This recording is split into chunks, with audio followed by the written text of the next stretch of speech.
गणेश जी की महिमा एक भावनात्मक पारिवारिक कथा। भारत की पवित्र परंपराओं में भगवान गणेश को प्रथम पूज्य देवता माना जाता है। किसी भी शुभ कार्य की शुरुआत उनके नाम से की जाती है। उन्हें विघ्नहर्ता, बुद्धि के दाता और सुख समृद्धि के देवता कहा जाता है। ऐसा माना जाता है कि जो भी व्यक्ति सच्चे मन से उनकी भक्ति करता है, उसके जीवन के सभी कष्ट धीरे धीरे दूर हो जाते हैं। ये कथा एक छोटे से गांव के साधारण परिवार की है, जिसने कठिन परिस्थितियों में भी विश्वास नहीं छोड़ा और अंत में भगवान गणेश की कृपा से उनके जीवन में सुख और समृद्धि का प्रकाश फैल गया। संघर्ष से भरा जीवन। बहुत समय पहले एक छोटे से गांव में रामू नाम का एक गरीब किसान रहता था। उसके परिवार में उसकी पत्नी सीता और 2 छोटे बच्चे थे। रामू बहुत मेहनती और ईमानदार इंसान था। वह रोज सुबह सूरज निकलने से पहले उठता और अपने खेतों में काम करने चला जाता। लेकिन दुर्भाग्य उसका पीछा नहीं छोड़ता था। कभी बारिश समय पर नहीं होती, कभी फसल पर कीड़े लग जाते तो कभी उसके बैल बीमार पड़ जाते। दिन रात मेहनत करने के बाद भी उसके घर में मुश्किल से 2 वक्त का खाना बन पाता था।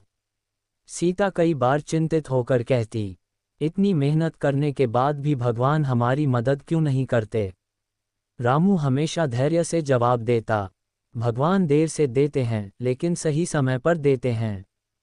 हमें बस विश्वास नहीं खोना चाहिए। लेकिन सच्चाई ये थी कि अब रामू का मन भी अंदर से टूटने लगा था। एक कठिन दिन। एक साल गांव में भयंकर सूखा पड़ गया। खेत सूख गए, तालाब खाली हो गए और लोगों के सामने भूख की समस्या खड़ी हो गई। रामू की फसल पूरी तरह बर्बाद हो गई।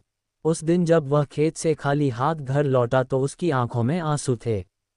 घर पहुंचते ही उसने देखा कि बच्चे भूखे बैठे हैं और सीता चूल्हे के पास उदास बैठी है। सीता ने धीमी आवाज में पूछा, आज कुछ मिला खेत से? रामू ने सिर झुका लिया। घर में सन्नाटा छा गया। उस रात पूरा परिवार भूखा सो गया। संत का आगमन। अगले दिन दोपहर के समय गांव में एक साधु आए। उनके चेहरे पर अद्भुत तेज था और उनकी आंखों में गहरी शांति दिखाई देती थी। वह साधु दरवाजे दरवाजे जाकर लोगों को आशीर्वाद दे रहे थे। जब वह रामू के घर पहुंचे तब रामू ने बड़ी श्रद्धा से उन्हें अंदर बुलाया। घर में ज्यादा कुछ नहीं था, लेकिन सीता ने थोड़ा सा पानी और जो भी बचा हुआ भोजन था वह संत को प्रेम से दे दिया। साधु उनकी सादगी और सेवा देखकर बहुत प्रसन्न हुए। उन्होंने रामू से पूछा, बेटा, तुम्हारे चेहरे पर गहरी चिंता दिखाई दे रही है, क्या बात है? रामू ने अपनी सारी परेशानी उन्हें बता दी। साधु कुछ देर शांत रहे, फिर मुस्कुराकर बोले, कभी तुमने भगवान गणेश की सच्चे मन से पूजा की है?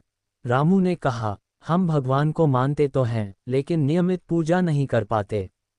साधु बोले, अगर तुम सच्चे मन से हर बुधवार भगवान गणेश का व्रत रखोगे और उनकी श्रद्धा से पूजा करोगे तो तुम्हारे जीवन के विघ्न दूर हो जाएंगे। ये कहकर साधु ने उन्हें आशीर्वाद दिया और आगे बढ़ गए। भक्ति की शुरुआत। उस दिन के बाद रामू और उसका परिवार हर सुबह जल्दी उठकर स्नान करते और एक छोटे से मिट्टी के दीपक के सामने भगवान गणेश की पूजा करने लगे। सीता घर के आंगन को साफ करके वहां एक छोटा सा पूजा स्थान बनाती। रामू बच्चों के साथ बैठकर प्रार्थना करता, हे विघ्नहर्ता, हमारे जीवन के दुख दूर कर दीजिए। घर में ज्यादा साधन नहीं थे, लेकिन उनकी भक्ति सच्ची थी। धीरे धीरे उनके घर का वातावरण बदलने लगा। पहले जहां चिंता और उदासी रहती थी, अब वहां विश्वास और उम्मीद का माहौल था। चमत्कार की शुरुआत। कुछ ही समय बाद मौसम अचानक बदल गया। कई महीनों से सूखा पड़ा था, लेकिन एक दिन अचानक बादल घिर आए और तेज बारिश शुरू हो गई। गांव के लोग खुशी से झूम उठे। रामू ने जल्दी जल्दी अपने खेतों में बीज बो दिए। कुछ ही हफ्तों में खेतों में हरी हरी फसल लहराने लगी। गांव के लोग आश्चर्य में पड़ गए, क्योंकि इस बार रामू के खेत की फसल सबसे अच्छी थी। एक अद्भुत सपना। एक रात रामू गहरी नींद में सो रहा था। अचानक उसे एक दिव्य प्रकाश दिखाई दिया।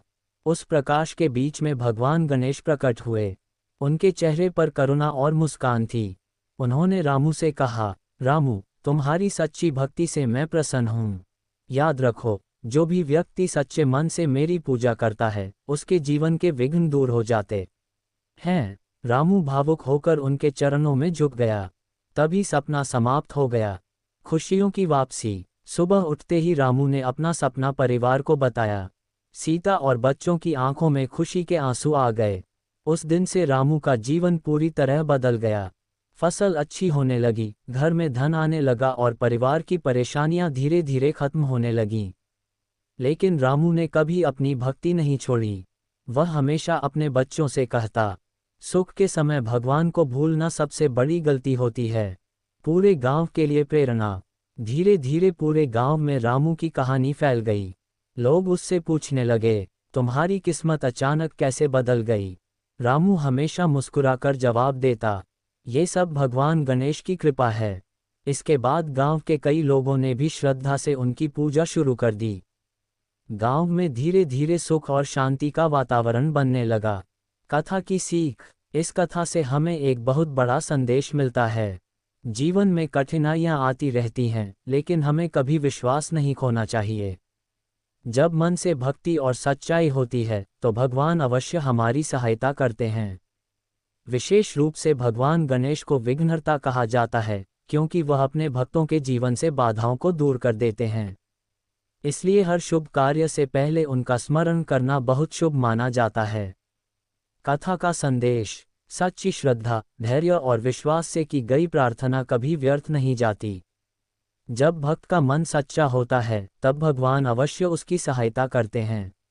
नवरात्र में एक गरीब की कहानी। माता रानी की अद्भुत महिमा। एक छोटे से गांव में रामू नाम का एक गरीब आदमी रहता था। उसके पास न तो ज्यादा धन था, न ही कोई बड़ा सहारा। दिन भर मेहनत मजदूरी करके वह जैसे तैसे अपने परिवार का पेट भरता था। लेकिन उसके दिल में एक चीज बहुत बड़ी थी, माता रानी के प्रति अटूट विश्वास। नवरात्र का समय आया। पूरे गांव में खुशी का माहौल था। हर घर में पूजा, भजन और जागरण की तैयारी हो रही थी। लोग नए कपड़े पहन रहे थे, फल फूल और मिठाइयाँ खरीद रहे थे। लेकिन रामू के पास इतना भी पैसा नहीं था कि वह माता जी के लिए एक नारियल तक खरीद सके। फिर भी उसने ठान लिया, मैं अपनी श्रद्धा से माता की पूजा करूंगा, चाहे मेरे पास कुछ भी न हो। सच्ची भक्ति की शुरुआत। नवरात्र के पहले दिन रामू सुबह सुबह उठा, नदी से पानी लाया और अपने छोटे से घर के एक कोने को साफ करके वहां माता की एक साधारण सी तस्वीर रख दी।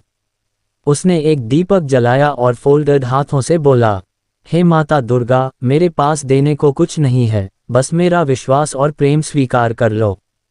उसकी आंखों में आंसू थे, लेकिन मन में असीम शांति। गांव वालों का ताना। गांव के कुछ लोग उसका मजाक उड़ाने लगे, अरे रामू, बिना प्रसाद और बिना चढ़ावे के माता खुश होंगी क्या? रामू मुस्कुराया और बोला, माता को दिखावा नहीं, सच्चा दिल चाहिए। चमत्कार की शुरुआत। नवरात्र के चौथे दिन एक अजीब घटना हुई। जब रामू काम से वापस लौटा तो देखा कि उसके घर के बाहर एक बुजुर्ग महिला बैठी थी।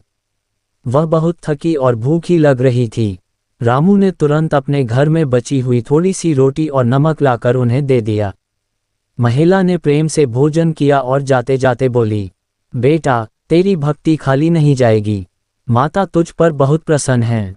रामू ने इसे आशीर्वाद समझकर सिर झुका लिया। माता रानी की कृपा। अगले ही दिन रामू को गांव के एक बड़े जमींदार के यहाँ काम मिल गया।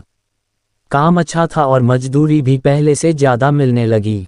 धीरे धीरे उसकी हालत सुधरने लगी। नवरात्र के आखिरी दिन यानी नवमी को रामू ने पहली बार पूरे विधि विधान से माता की पूजा की। उसके घर में अब फल, प्रसाद और दीपक सब कुछ था। उसी रात रामू को स्वप्न आया। उसने देखा कि वही बुजुर्ग महिला दिव्य रूप में बदल रही हैं और सामने खड़ी हैं माता दुर्गा। माता ने कहा, रामू, मैंने तेरी परीक्षा ली थी। तूने बिना किसी लालच के मेरी सेवा की, भूखे को भोजन दिया। यही सच्ची पूजा है। रामू की आंखों से खुशी के आंसू बहने लगे। कहानी का संदेश। इस कहानी से हमें ये सीख मिलती है कि माता रानी को धन दौलत नहीं, सच्ची भक्ति और सच्चा दिल चाहिए। दूसरों की सेवा ही सबसे बड़ी पूजा है। नवरात्र केवल व्रत और रस्में नहीं, बल्कि आस्था और करुणा का पर्व है।